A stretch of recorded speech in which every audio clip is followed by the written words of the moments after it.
아기를 책임질 수 없어. 태민이의 아빠가 남기고 간 것은 이 짧은 문자 하나뿐이었다. 태민이의 엄마는 하늘이 무너지는 것 같았다. 고아로 자란 내가 대체 어떻게 혼자 아기를 키우라고. 태민이의 엄마는 이제는 지울 수도 없는 곧 태어날 아기를 어떻게 해야 할지 그저 막막할 뿐이었다. 두려움과 공포 그리고 분노와 원망에 사로잡힌 그녀는 이제 막 태어난 태민이를 베이비박스에 버리기 위해 고아원을 찾아갔다. 베이비박스 앞에서 한참을 서성이던 그녀는 결국 발걸음을 돌이켰다. 어린 시절 고아원에서 자란 자신의 삶을 이제 세상에 막 태어난 어린 아들에게 또다시 되물려 줄 수 없었기 때문이었다. 그녀는 어떻게든 태민이를 혼자 키워보기로 결심하였다. 그녀는 갑자기 태민이가 이 세상에 있는 유일한 가족이라는 생각이 들었다. 그러자 태민이가 너무나 사랑스럽게 느껴졌다. 아무리 힘든 일이 있어도 이제는 혼자가 아니란 생각에 인생을 버틸 수 있을 것만 같았다.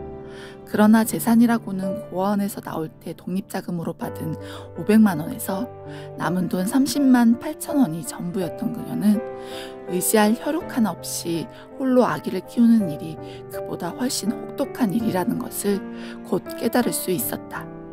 그래도 그녀는 태민이를 포기하지 않았다.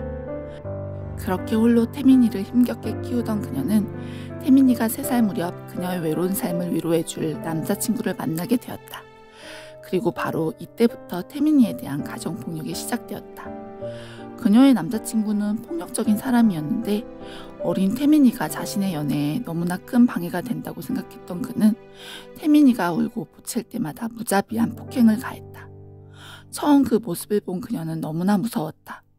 그녀는 어린 태민이를 보호하기 위해 남자친구에게 태민이를 때리지 말라고 울면서 애원해 보았지만 소용이 없었다. 그럴수록 그의 폭력은 더욱 심해질 뿐이었다. 그러나 그녀는 그와 헤어질 수 없었다. 그가 그녀를 보호해줄 유일한 사람이라고 여겨졌기 때문이었다. 때때로 그는 그녀를 떠나기도 했지만 얼마 후에 다시 그녀 곁으로 돌아왔다. 그런 그를 그녀는 밀어낼 수 없었고 그들의 인연은 그가 다른 여자와 결혼한 후에도 계속 이어졌다. 엘리를 만나 탈출할 때까지 그런 가정환경 속에서 자란 태민이는 지금 아무리 배가 고파도 엄마와 엄마의 남자친구가 있는 집으로 돌아갈 수 없었다. 그러나 그는 학교에서 먹는 점심이 평일에 먹는 유일한 음식이었기 때문에 학교는 나갈 수밖에 없었다. 어느 날 태민이는 학교 수업이 끝난 후 무기력한 발걸음으로 엘리의 집으로 향하고 있었다. 그런데 그날따라 어쩐 일인지 발걸음이 무겁게만 느껴졌고 태민이는 느릿느릿 엘리의 집으로 걸어가고 있었다. 그런데 거리에 사람들이 전혀 보이지 않았다. 그 많던 사람들이 다 어디로 간 거지? 엘리의 집으로 가는 길은 언제나 사람들로 북적거리는 곳이었다. 그러나 그날은 거리가 텅 비어 있었고 스산한 기운마저 맴돌았다. 지금 몇 시지? 모든 사람들이 사라져버린 것 같은 거리가 너무나 낯설게 느껴진 태민이는 문득 시간이 궁금해졌고 그는 핸드폰으로 시간을 확인했다. 11시. 핸드폰 시계는 11시를 가르쳐주고 있었다. 벌써 11시라고? 태민이는 깜짝 놀랐다. 학교 수업은 오후 5시 반에 끝이 났는데 그는 밤 11시가 되도록 거리를 헤매고 있었던 것이다. 핸드폰은 이미 부재중 전화가 여러 번 찍혀 있었다. 엘리와 친구들이 걱정이 돼서 전화를 했던 것이다. 전화 온지도 모르고 왜 이렇게 내가 거리를 헤매고 있었지? 태민이는 자신을 이해할 수 없었다.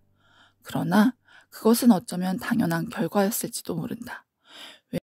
왜냐하면 태민이는 라면 2개를 살 수 있는 캐시를 벌기 위해 지난 3일간 잠도 자지 않고 게임을 했기 때문이었다. 사실 태민이는 그동안 굶주림에 힘들어하는 엘리사에게 미안한 마음을 가지고 있었다. 그래서 그는 돌아오는 주말에 그녀에게 라면 2개를 사주기로 결심하였다. 그는 쉬지 않고 게임을 한 결과 캐시는 벌 수 있었지만 그의 머리는 매우 몽롱한 상태가 되어버렸다. 그는 몽롱한 상태로 점심을 먹기 위해 등교를 하였고 수업 시간 내내 엎드려 잠을 잤지만 3일간 못 잔 잠은 해결되지 않았다. 그 결과 그는 몽롱한 상태가 되어 거리를 헤매게 되었다. 그러나 아무리 그렇다 하더라도 거리에 사람이 하나도 없는 것은 이해하기 어려운 일이었다. 장마가 지나고 무더위가 기승을 부리는 8월의 한여름, 24시간 꺼지지 않는 레온사연의 거리. 코로나19가 가장 심했던 2020년 여름에도 그 거리는 24시간 사람들로 늘 북적거렸다. 그러나 그날은 어떻게 된 일인지 늘 시끌벅적했던 거리에 정막만 감돌 뿐이었다. 빨리 집으로 가야겠어. 엘리가 걱정하겠어. 태민이는 정신을 차리고 엘리의 집으로 발걸음을 재촉하며 엘리에게 전화를 걸었다. 바로 그때였다. 어떤 노숙자 할아버지가 길에서 구걸하는 모습이 보였다. 그날 길에서 태민이가 본 유일한 사람이었다. 태민이는 어쩐지 그 할아버지가 몹시 치근하게 느껴졌다.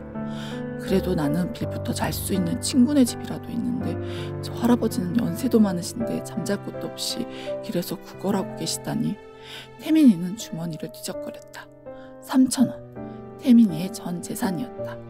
배고파하는 엘리사에게 라면을 사주기 위해 일정 금액 이상 모여야 현금처럼 쓸 수 있는 온라인 캐시를 친구에게 사정사정해서 지폐를 교환한 것이었다. 어떡하지? 이 돈이면 엘리사에게 라면 2개는 사줄 수 있는데. 오늘은 여기까지 할게요.